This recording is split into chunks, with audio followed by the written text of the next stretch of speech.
Jenny, thank you so much for joining me this evening. I can't imagine what you or your family has been going through since at least 2006, let alone now. I understand you spent the evening with your family. How is everyone coping tonight? It's been a really long, terrible, unnecessary day, Laura. It really has.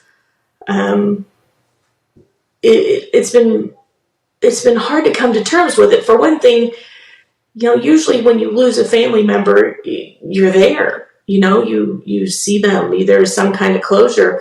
We got a phone call, to let us know he was gone. So there's definitely a very surreal feeling to it. I don't know that it's quite sunk in.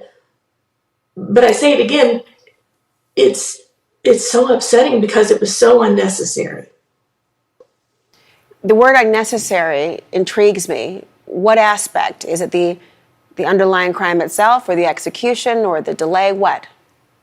The execution was absolutely unnecessary. Brian was convicted of a terrible crime. We have never denied that. But Brian is not the worst of the worst. And a single terrible night in his life didn't justify killing him. I mentioned that there is a divide in your family. Some family members have described this very day of execution as a, quote, light at the end of the tunnel. Has speaking out for Brian alienated you from them? Absolutely. Absolutely. We've spent most of the last 17 years kind of walking on eggshells around each other. But we were able to remain civil. We would have the rare occasion we would still get together. But I did an interview with a lovely lady at the Kansas City Star. And when it was published in January, things turned on a dime.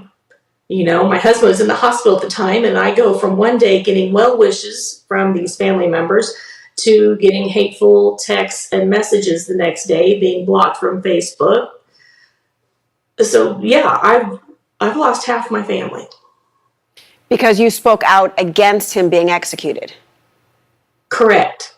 I have never said what happened was okay. I have never said, he should be released. I simply said he should not be executed. And I've been vilified for it.